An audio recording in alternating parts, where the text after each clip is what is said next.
Good morning guys! Today's vlog is maaga pala akong gumising guys. Tapos wala pa masyadong tao kasi 5 AM morning yan.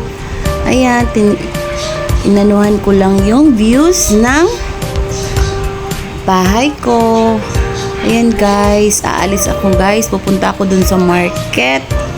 Kasi nagkikrave ako ng putumaya kaya bibili ako ng putumaya. Yan, bababa ako. Good morning. Tingnan nyo dyan guys. Kasi sariling edit yan natin. Wala tayong editor. O, diba? Binuksan ko yung pinto. Hindi ko na to i-split. Hindi ko tatanggalin. O, syempre, babalik ako. Wala nga na maiiwan ko yung cellphone ko, diba? Ganyan talaga reality guys. Pag sariling sika, pagkukuha ng vlog. Ayan, maglalakad na ako. Papunta ako dyan. Dumaan ako dyan sa harap guys. Buti na lang hindi maulan. Kaya hindi maputi.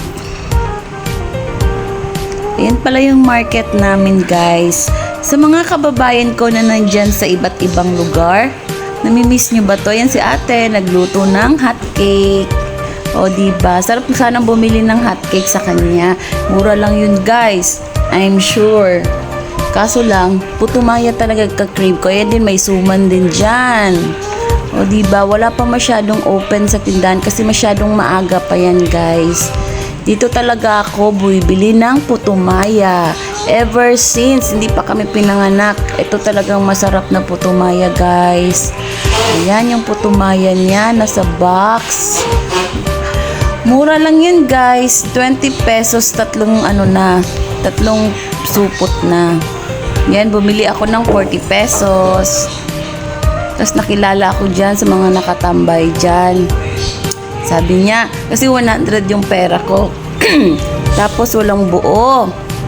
Wala siyang barya, kaya binigyan ako ng 10 nung tambay. Sabi niya, bigyan mo na yan.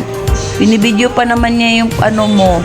Kilala niya pala ako guys, nakikita niya yung video ko. Ayan, uuwi na ako. Tapos, ayan pala guys, bibili sana ako itlog. Wala ding itlog.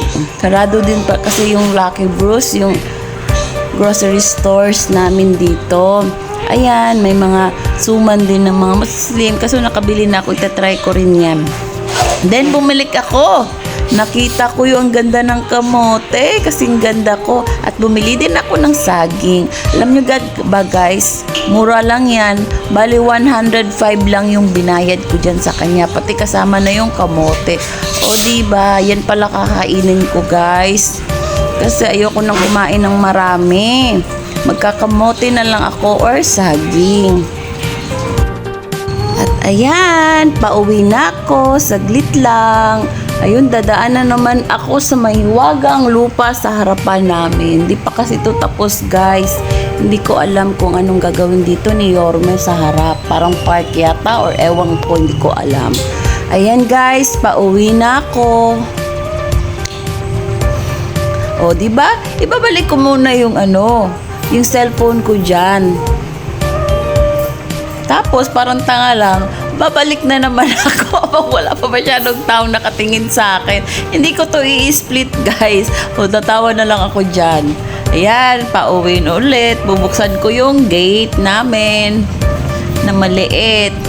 Tapos, syempre, hindi ko iiwanan ulit yung cellphone ko. O, natawa ulit ako niyan. Ayan guys, napasok na ako sa loob. Tapos na akong namalengke. At yan na, good morning pala sa lahat. Pag napanood nyo yung video na to, thank you so much sa pagtsatsaga sa panonood ng video ko. Pa-like na rin. And pag nagustuhan yung video, pa-share, then comment. Ayan na guys, nabili ko na saging. O, diba? Ang laki ng saging guys. Very fresh. O, tapos, ayan yung putumaya. Siyempre, titikman ko rin. Wala akong nakitang mangga, guys. Yan yung ipo-partner ko sa coffee ko. Ang best ka-partner nito, guys, is hot chocolate. Ayan lang. Salamat!